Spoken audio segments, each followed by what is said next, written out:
Elena Harper had always been a dreamer, even back in Willow Creek where the wildflowers stretched out like a golden sea under the summer sun. At 29, she wasn't the small-town girl anymore. She'd made a name for herself as an interior designer, turning bare spaces into something warm and alive. That's how she met Daniel Pierce, a 35-year-old real estate tycoon with a smile that could melt ice and eyes that seemed to see right through you. He'd walked into her studio one day all charm and confidence, asking her to design the lobby of his latest high-rise. By the end of their first coffee date, she was hooked. They fell hard and fast. Within a year, they were married in a beachside ceremony, the kind you'd see in magazines. White roses everywhere, waves crashing in the background, and Daniel whispering promises of forever. He gave her a glass-walled villa overlooking the ocean, a place so beautiful it felt like a dream. Elena would stand on the balcony, watching the sunset paint the water red, imagining kids running through the halls someday. Daniel talked about it too, a family, a legacy. For a while it was perfect. Lavish dinners, weekend getaways to Paris, his hand always finding hers like it belonged there. But then she got pregnant with Lily and things started shifting. Daniel's late nights got later. He'd come home smelling faintly of cigar smoke and expensive cologne, brushing off her questions with a tired, "Just work, babe, you know how it is." He was building an empire, he said. Big projects, bigger deals.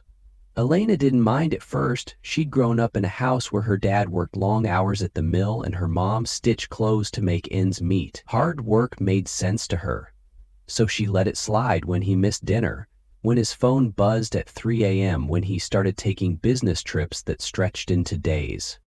Still, there were moments that gnawed at her, like the time she found a receipt for a $500 dinner in his jacket pocket, someplace he hadn't mentioned, or how he'd snap his laptop shut whenever she walked into his office, that easy grin of his flickering just a little too fast. "It's nothing," he'd say, pulling her close, and she'd believe him because she wanted to, because the Daniel she fell for was the guy who'd surprised her with a hand-painted crib for Lily, who'd kissed her forehead and said, "You're my whole world." By her 8th month, though, the cracks were impossible to ignore. He was gone more than he was home, leaving her alone in that huge villa with nothing but the sound of the waves and her own thoughts. She'd rub her belly, talking to Lily about the daddy who'd be there soon, hoping it wasn't a lie. Elena told herself it was temporary. Once the baby came, he'd slow down. He had to. But deep down, a quiet ache was growing, a whisper she couldn't shake. Something wasn't right, and as the due date crept closer, that whisper turned into a scream she couldn't ignore. Elena woke up to a sharp pain slicing through her belly, the kind that made her gasp and clutch the sheets. It was a stormy night, rain hammering the villa's glass walls like it wanted to break in. She glanced at the clock, 2:17 a.m., and reached for her phone. Daniel wasn't home. He'd left that morning, saying he had a meeting in San Francisco, some big deal he couldn't miss. "I'll be back tomorrow, promise," he'd said, kissing her cheek before disappearing out the door. She'd nodded, too tired to argue. Now, with the contractions hitting hard, she dialed his number. It rang once, twice, then went to voicemail. "Daniel, it's me. I think the baby's coming. Please call me back." Her voice shook as she hung up. Another pain ripped through her and she tried again. Voicemail. Panic clawed at her chest. She texted him, "I'm in labor. Where are you?"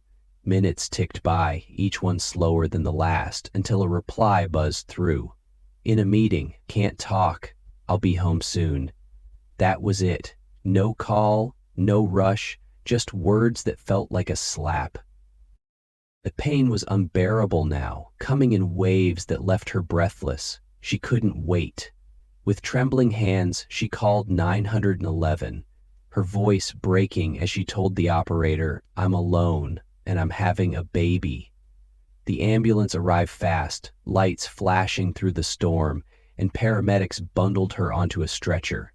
She gripped her phone the whole ride, staring at the screen, willing it to light up with Daniel's name. It didn't. At the hospital, everything blurred. White lights, nurses' voices, the sting of an IV in her arm. "You're doing great, Elena," a nurse said, squeezing her hand. But all she could think was, he's not here.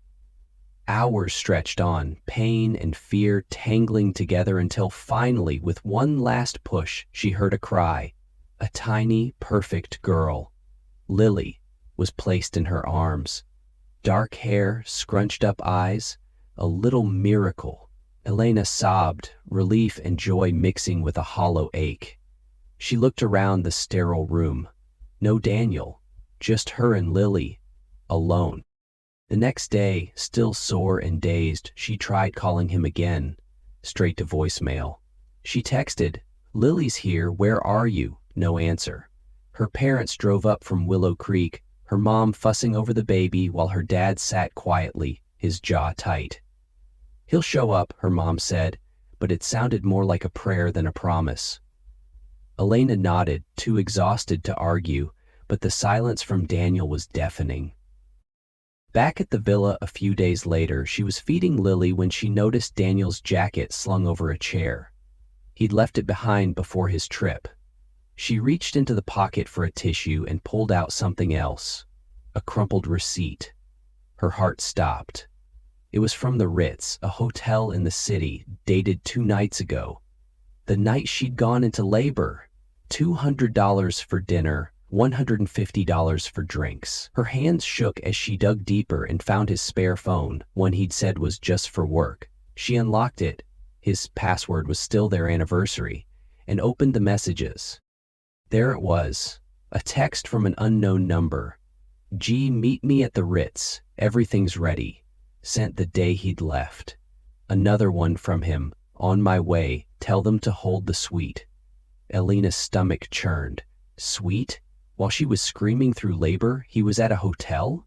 She scrolled further, finding vague replies about plans and timing, but no names, no details. Her mind raced. Was it a woman? A deal? Both? She sank onto the couch, Lily asleep in her arms, and stared at the phone like it was a bomb.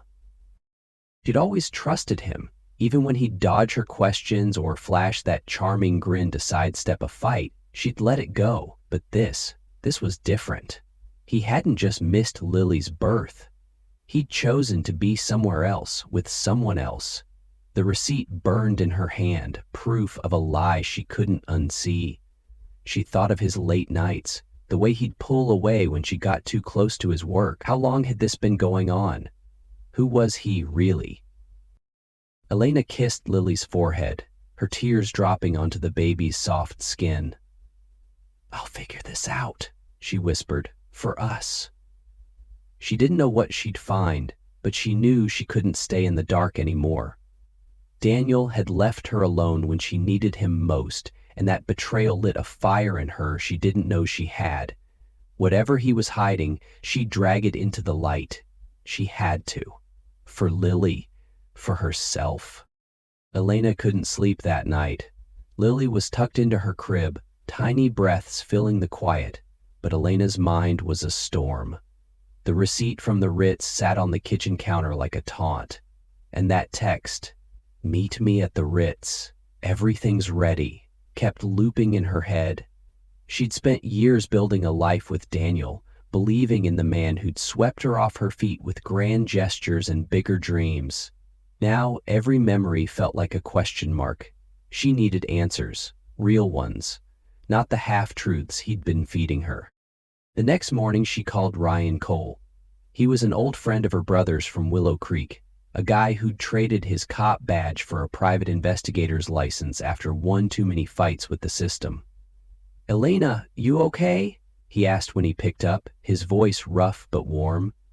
She didn't waste time. "I need you to look into Daniel. Something's off, and I can't trust him anymore." She told him about the receipt, the text, the way Daniel had vanished when Lily was born. Ryan didn't hesitate. "Give me a week. I'll find out what he's up to." While Ryan dug in, Elena kept up appearances. Daniel finally strolled back into the villa 3 days after Lily's birth, all apologies and charm. "I'm so sorry, babe," he said, dropping his suitcase by the door. "The deal went sideways, had to stay and fix it."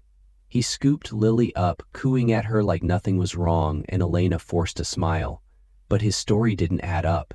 San Francisco was a 2-hour flight, not a 3-day disappearing act. And that receipt? It was from the city, not some far-off meeting. She played along, though, nodding as he rambled about investors and deadlines. She needed him to think she was still in the dark. Ryan called her a few days later, his tone clipped. "Meet me at the diner on 5th, got something." She left Lily with her mom and drove over, nerves buzzing. Ryan was waiting in a corner booth, a folder in front of him. He slid it across the table. "Your husband's been busy," he said, leaning back. Inside were photos. Daniel walking into upscale hotels, arm around a woman with sharp cheekbones and dark hair. Sophia Bennett, Ryan called her. A real estate lawyer with a reputation for playing hardball. There were bank statements, too, showing transfers to offshore accounts. Thousands of dollars moving in and out under cryptic names. Elena's throat tightened. "Is he cheating?" she asked, barely above a whisper. Ryan shrugged. "Could be. Or it's business, shady business. Those accounts, not normal for legit deals. I'm still digging." She stared at a photo of Daniel and Sophia laughing outside a bar, his hand on her back. It wasn't proof, not yet, but it hurt like hell. She thought of Lily's birth, the empty hospital room, and now this. "Keep going," she told Ryan. "I need everything." The next week was torture. Daniel was home more, acting like the perfect husband, bringing her coffee, fussing over Lily, but it felt hollow. She caught him on hushed phone calls, stepping outside when he thought she wasn't looking. One night she went through his desk while he slept, finding a stack of hotel bills tucked in a drawer. The Ritz again, plus others, all from the last 6 months. Dates lined up with her pregnancy, times he'd said he was on site or with clients. One even had a spa charge for 2. Her hands shook as she snapped photos with her phone. This wasn't just work. It was a double life. She couldn't take it anymore. Daniel was headed to a charity gala that weekend, some glitzy event for real estate bigwigs. She decided to crash it. She borrowed a dress from her friend Tara, black, sleek, nothing like the tired mom she felt like, and drove to the venue, a swanky hotel downtown. Her heart pounded as she slipped inside, blending into the crowd of suits and sequins. Then she saw him, Daniel in a tailored tux, leaning close to Sophia at the bar. They looked cozy, too cozy, his hand brushing her arm as she laughed at something he said. Elena marched over, her pulse roaring in her ears. "Daniel," she said, loud enough to turn heads. He froze, his smile dropping like a stone. Sophia raised an eyebrow, stepping back. "Elena, what are you doing here?" he asked, voice tight. She held up her phone, the photo of the Ritz receipt glowing on the screen. "Explain this. The night Lily was born, you were here, weren't you, with her?" She nodded at Sophia, who smirked but stayed silent. Daniel laughed, a nervous edge to it. "Babe, you're overreacting. Sophia's a partner, business, that's all. We were meeting a client." He reached for her arm, but she pulled away. "A client? At a hotel suite while I was giving birth alone?" Her voice cracked and people nearby started whispering. Sophia cut in, her tone cool. "Maybe you should take this home, sweetie. No need for a scene." Elena glared at her. "Stay out of it. This is between me and my husband." Daniel's face hardened. "You're making a fool of yourself," he muttered, steering her toward a corner. "It was work, Elena. You wouldn't understand." She yanked free. "I understand plenty. You've been lying to me for months, maybe longer. Who is she really?" He didn't answer, just stared at her, jaw clenched. The silence said more than words ever could. She turned and walked out, tears burning her eyes, the crowd's murmurs following her like a shadow. Back home, she collapsed on the couch, Lily asleep upstairs. Daniel didn't come after her. He texted instead, "We'll talk tomorrow. You're blowing this out of proportion." But she wasn't. The photos, the bills, the way he'd looked at Sophia, it all added up to something rotten. She called Ryan that night, voice steady despite the ache in her chest. "He's hiding more than an affair, isn't he?" Ryan paused, then said, "Yeah, I think so. I'll know soon." Elena hugged herself, staring out at the dark ocean beyond the villa's windows.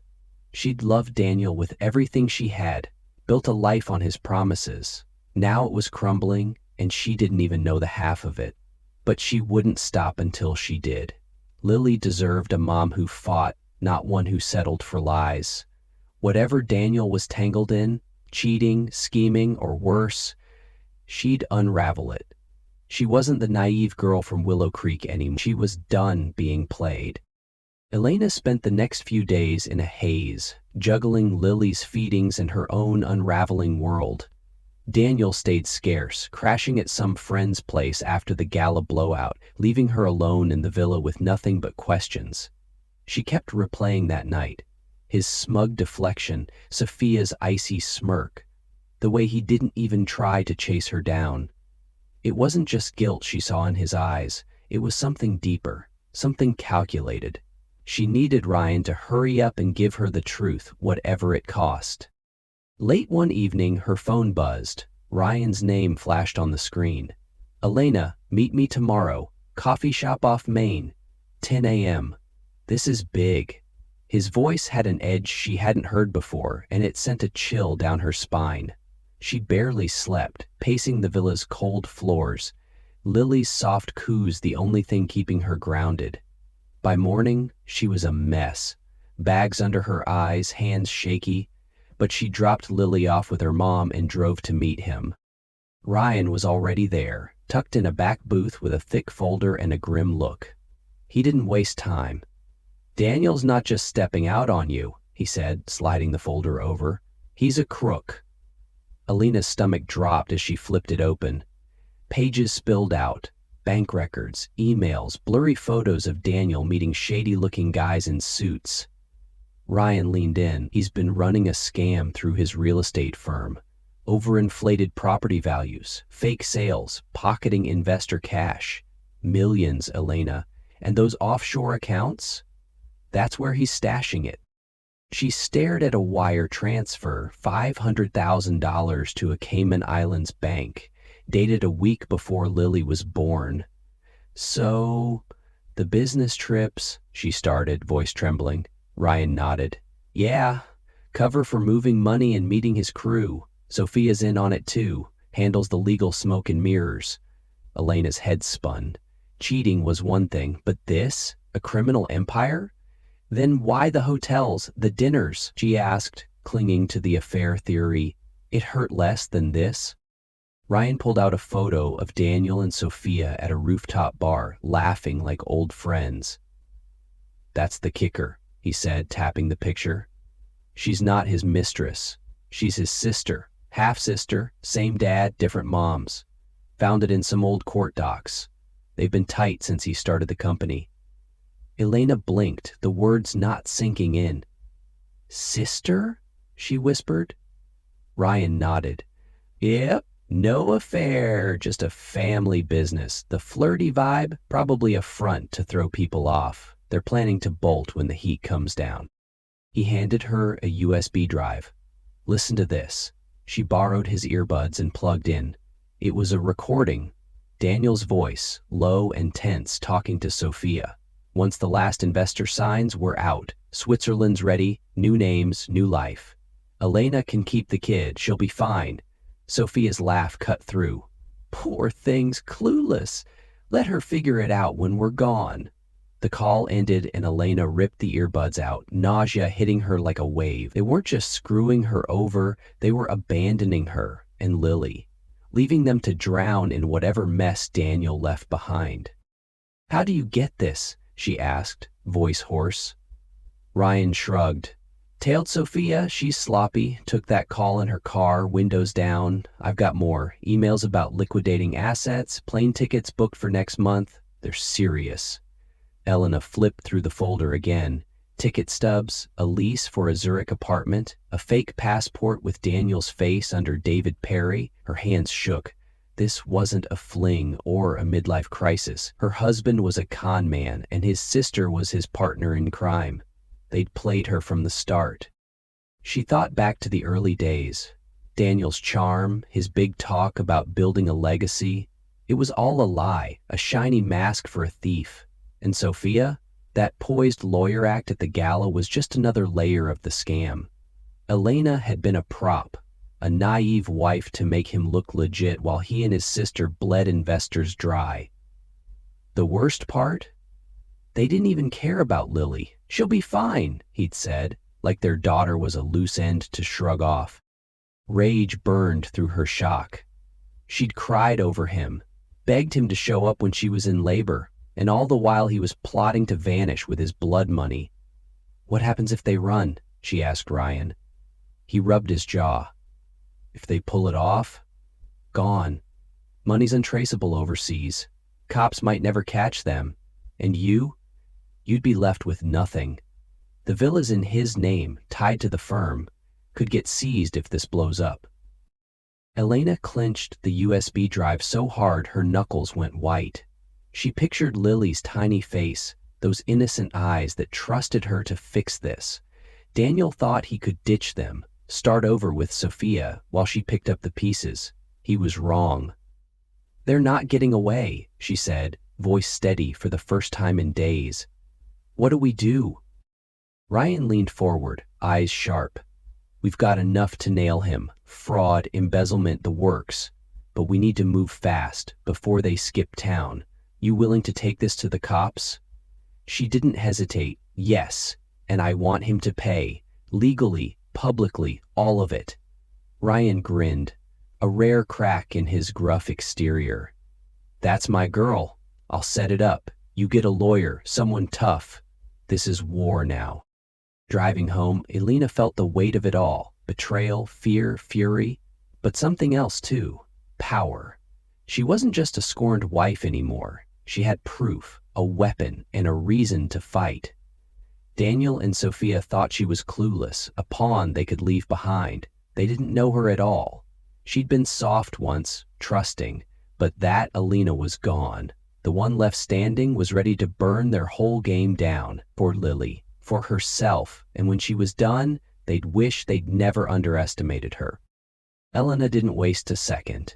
The minute she got home from the coffee shop, she called Claire Evans, a family lawyer her mom had raved about after a friend's messy divorce.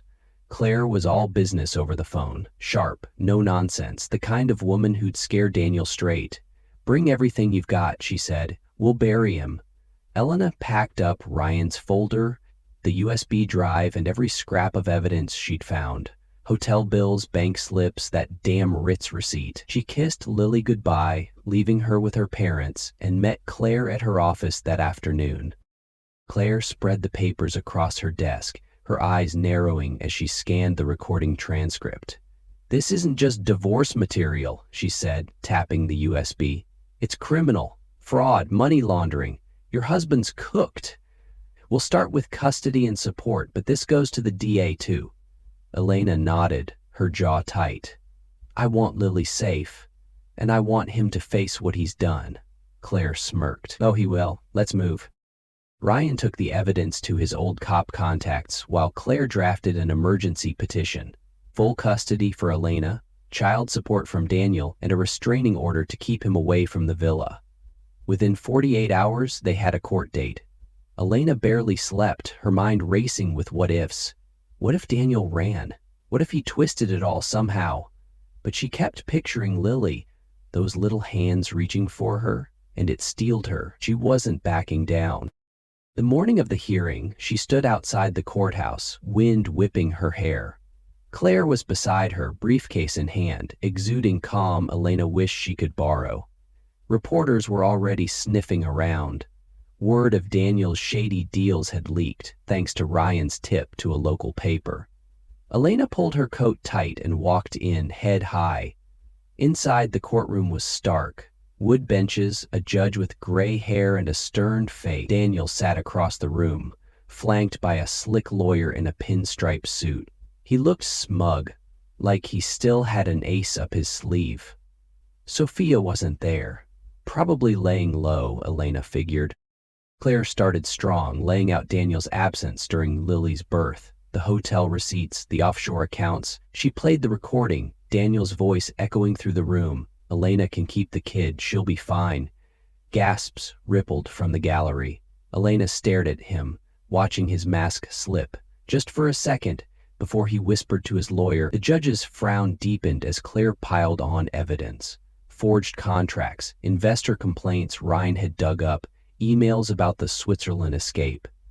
Mr. Pierce isn't just a neglectful husband, Claire said. He's a felon who planned to abandon his family. Daniel's lawyer jumped up, all bluster. This is speculation. My client's a businessman under pressure. Those transfers were legal, tied to ongoing deals. And that recording? Edited, out of context. He waved a hand like it was nothing. Daniel leaned back, crossing his arms, that cocky grin creeping back.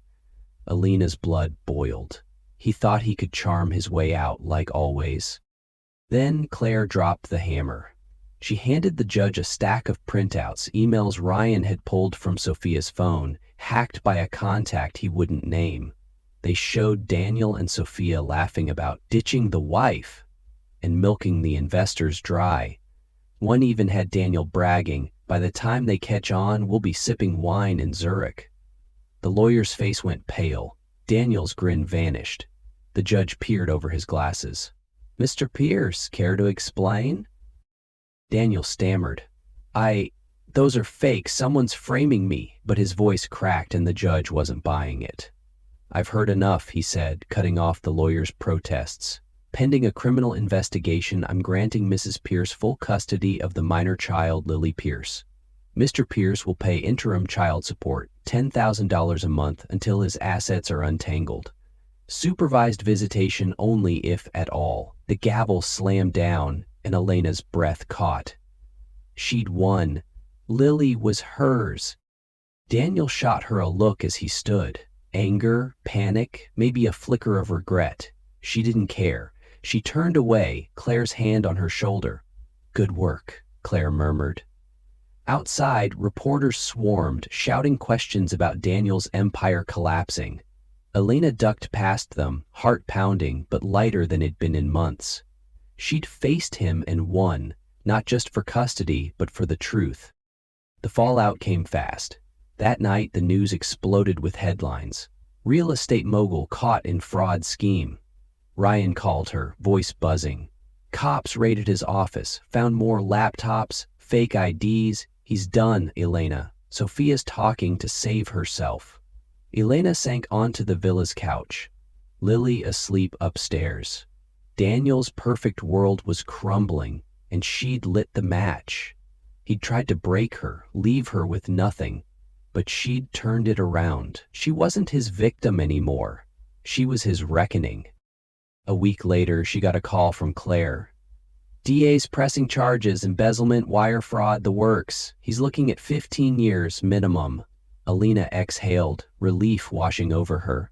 The villa might get tied up in the mess, but she had enough to start over. Lily's future was secure. She looked out at the ocean, the waves calmer now, and felt something she hadn't in ages. Peace. Daniel could rot. She'd fought for her daughter, for herself, and she'd come out on top. Elena packed up the last of Lily's things a month later, the villa's glass walls echoing with every step. The court had frozen Daniel's assets, and the place was up for grabs in the investigation mess, but she didn't care. She'd already found a little house back in Willow Creek. White picket fence, a porch swing, room for Lily to grow. It wasn't a mansion, but it was hers. Paid for with the first chunk of support money Claire had squeezed out of Daniel's crumbling empire. She loaded the car, strapped Lily into her seat, and drove away without looking back. Back in Willow Creek, life settled into something real.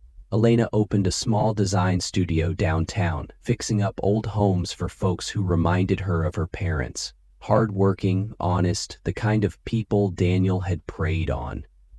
She'd sit at her desk, sketching layouts while Lily napped in a playpen nearby, and feel a quiet pride. It wasn't the flashy career she'd once chased, but it was enough. More than enough. Her mom and dad were around all the time now, bringing casseroles and fussing over Lily like she was their world. Tara stopped by too, cracking jokes and dragging Elena out for coffee when the days got heavy. The hurt still lingered. Nights when she'd wake up reaching for a hand that wasn't there. But it was fading. She'd look at Lily giggling in the wildflower fields behind the house and know she'd made it through the fire. Daniel was a ghost now, locked up, his name a punchline on the news. Elena didn't gloat. She just held Lily close and promised her, "We're okay now." She'd fallen for a lie once, but she'd built something true out of the ashes. And that was her victory. Hers and Lily's, forever.